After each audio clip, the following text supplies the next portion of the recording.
Selamat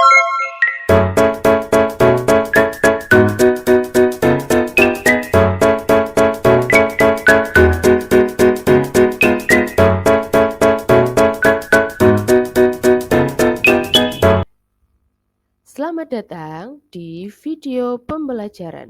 Kali ini kita akan membahas mengenai ekologi dan keanekaragaman hayati Indonesia untuk kelas 7 Kurikulum Merdeka. Selamat menyaksikan. Yang pertama, bagaimana pengaruh lingkungan terhadap suatu organisme? Lingkungan itu adalah mengacu pada segala sesuatu yang berada di sekitar organisme. Lingkungan dibagi menjadi dua, yaitu lingkungan abiotik dan lingkungan biotik. Lingkungan abiotik adalah lingkungan yang berisikan benda tak hidup. Apa contohnya? Seperti cahaya, suhu, air, kelembapan udara, pH, serta salinitas. Sedangkan lingkungan biotik adalah lingkungan yang berisikan makhluk hidup, seperti hewan, tumbuhan, dan manusia. Kita lanjutkan, ekosistem. Ekosistem adalah suatu sistem di mana terjadi hubungan atau interaksi saling ketergantungan antara komponen-komponen di dalamnya, baik berupa makhluk hidup atau benda tak hidup. Sedangkan ekologi adalah ilmu yang mengkaji hubungan saling ketergantungan antara makhluk hidup dan benda tak hidup di dalam suatu ekosistem. Di dalam konsep ekologi terdapat tingkatan organisasi kehidupan, yaitu yang pertama individu, nomor 2 populasi, ketiga komunitas, keempat ekosistem, kelima bioma, dan nomor 6 adalah biosfer. Apa itu individu? Individu adalah makhluk hidup tunggal, contohnya adalah sebatang pohon kelapa. Populasi adalah kumpulan individu sejenis yang berinteraksi pada tempat tertentu. Contohnya adalah serumpun bambu di kebun. Komunitas adalah kumpulan berbagai makhluk hidup yang berinteraksi dan hidup di area tertentu. Contohnya seluruh organisme yang ada di sawah yang terdiri dari padi, tikus, belalang, burung, serta ulat. Ekosistem adalah suatu sistem di mana terjadi hubungan atau interaksi saling ketergantungan antara komponen-komponen di dalamnya, baik berupa makhluk hidup maupun yang tak hidup. Bioma adalah ekosistem yang sangat luas dan memiliki vegetasi tumbuhan yang khas, misalnya bioma gurun. Biosfer adalah lapisan bumi yang di dalamnya terdapat kehidupan. Kita lanjutkan untuk habitat. Apa itu habitat? Pasti kalian sering mendengarnya. Habitat adalah tempat hidup suatu organisme. Itu disebut habitat. Sedangkan mikrohabitat adalah tempat hidup suatu organisme pada tempat yang lebih khusus. Disebut mikrohabitat. Rantai makanan adalah proses perpindahan energi dari satu makhluk hidup ke makhluk hidup lainnya melalui peristiwa makan dan dimakan. Contohnya yaitu pada gambar di samping, mulai dari produsen, konsumen primer, konsumen sekunder, konsumen tersier, dan yang terakhir ada konsumen puncak. Itu ada pada elang. Dan yang terakhir ada pengurai atau dekomposer. Di dalam rantai makanan ada beberapa istilah, yaitu produsen. Produsen adalah makhluk hidup yang dapat membuat makanannya sendiri melalui proses fotosintesis. Yang kedua ada konsumen. Konsumen adalah makhluk hidup yang mendapatkan makanan dari produsen. Konsumen sendiri dibagi menjadi beberapa tingkat. Yang pertama, konsumen terdiri dari konsumen tingkat 1, tingkat kedua, tingkat ketiga, dan seterusnya. Kemudian ada istilah dekomposer, adalah organisme yang menguraikan makhluk hidup yang telah mati. Contohnya adalah bakteri dan jamur. Setelah kita mengetahui apa itu rantai makanan, kali ini kita akan membahas mengenai jaring-jaring makanan. Apa itu jaring-jaring makanan? Jaring-jaring makanan adalah kumpulan dari rantai makanan yang lebih kompleks. Dalam jaring-jaring makanan, sumber makanan lebih dari satu, sehingga jaring-jaring makanan lebih stabil daripada rantai makanan. Contoh jaring-jaring makanan terdapat pada gambar di bawah ini, yaitu tumbuhan nanti dimakan oleh konsumen tingkat 1, kemudian nanti konsumen tingkat 1 akan dimakan lebih dari 2 konsumen. Begitu seterusnya sampai nanti terdapat pada konsumen puncaknya. Selanjutnya ada daur biogeokimia. Apa itu daur biogeokimia? Daur biogeokimia adalah perpindahan unsur-unsur atau faktor-faktor kimia melalui makhluk hidup dan lingkungan abiotik. Ada beberapa siklus di daur biogeokimia. Yang pertama adalah siklus air. Air yang ada di permukaan bumi akan mengalami penguapan atau evaporasi saat terkena sinar matahari dan membentuk awan. Penguapan air juga terjadi pada tumbuhan yang disebut dengan transpirasi. Selanjutnya, awan akan mengalami kondensasi dan turun ke bumi dalam bentuk hujan atau presipitasi. Untuk siklus air, bisa kalian lihat pada gambar di samping. Itu menjelaskan tentang terjadinya siklus air.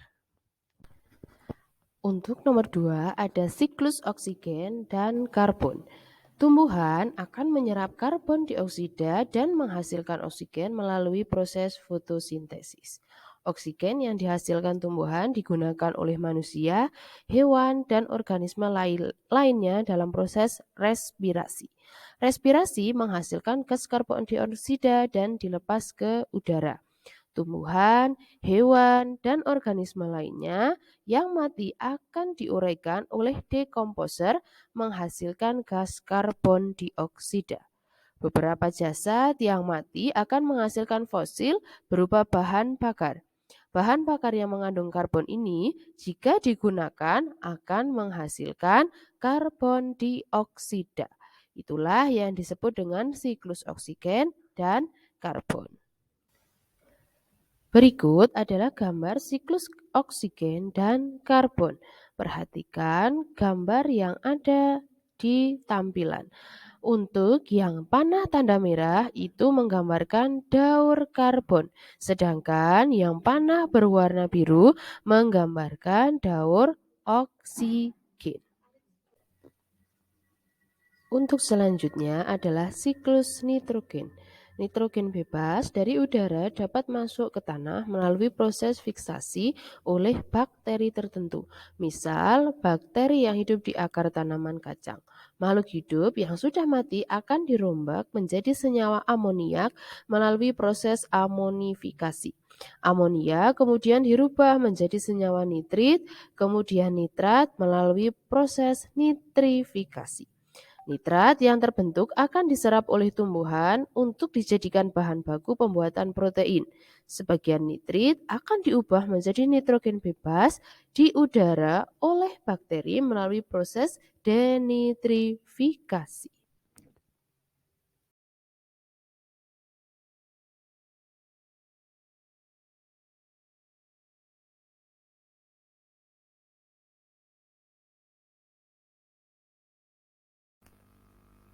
Kita lanjutkan.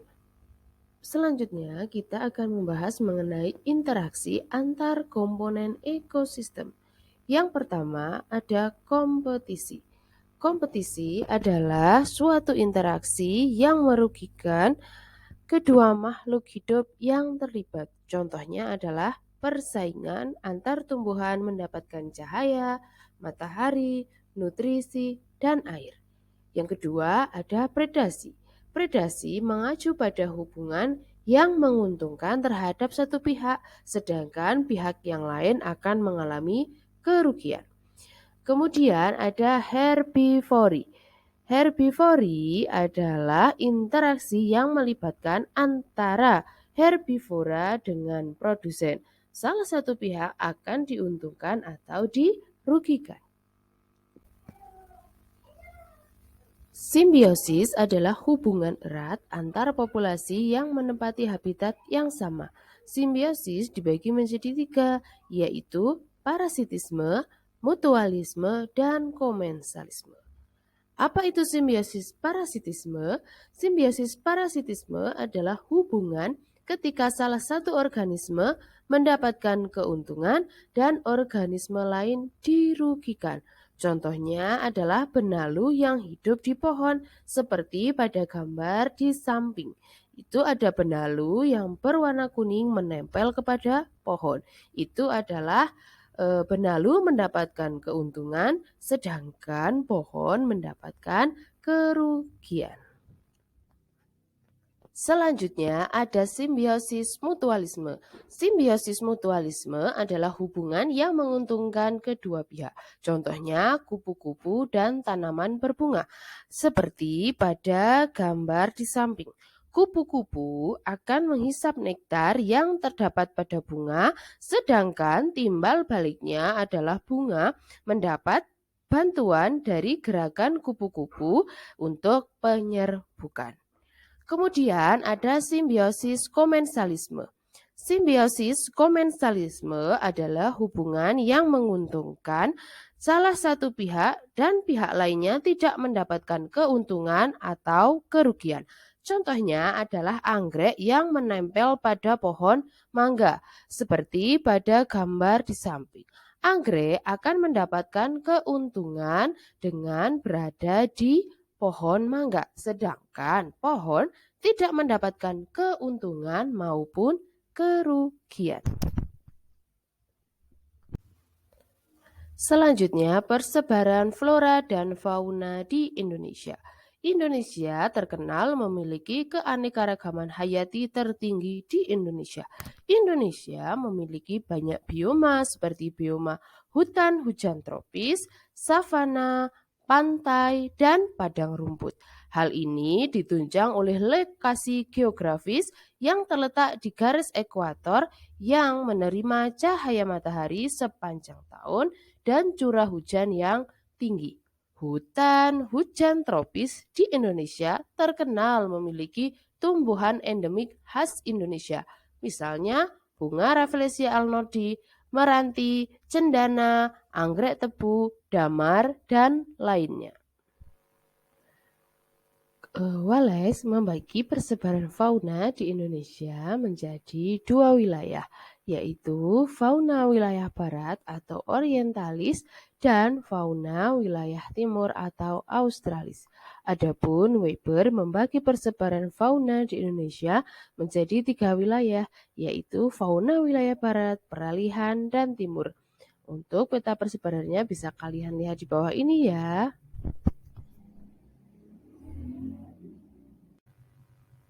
Banyak flora dan fauna khas Indonesia yang terancam eksistensinya akibat kegiatan manusia dan bencana alam, seperti pengundulan atau deforestasi, kebakaran hutan, banjir, dan kekeringan. Bagaimanakah pengaruh manusia terhadap ekosistem? Setiap aktivitas manusia akan berpengaruh terhadap keberadaan suatu ekosistem. Yang pertama, pertanian dan produksi pangan. Kegiatan manusia di bidang pertanian turut mempengaruhi ekosistem. Penggunaan pupuk kimia secara berlebihan dapat menyebabkan eutrofikasi perairan dan penurunan kesuburan tanah. Banyak organisme non-target yang terbunuh akibat penggunaan pestisida.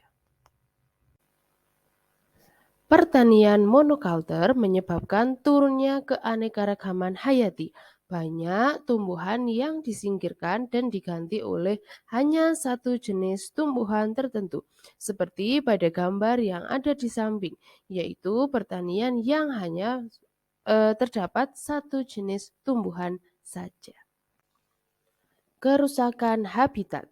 Perkebunan bukanlah habitat alami. Perkebunan merupakan salah satu faktor penyebab hilangnya ekosistem alami. Banyak hutan ditebang di Indonesia untuk diubah menjadi lahan perkebunan, di antaranya untuk lahan kelapa sawit. Dampaknya, banyak jenis tumbuhan dan hewan yang terancam punah akibat kehilangan habitatnya. Alih fungsi lahan lainnya seperti pertambangan dan pembuatan pemukiman turut serta menyebabkan kerusakan habitat. Kemudian ada polusi.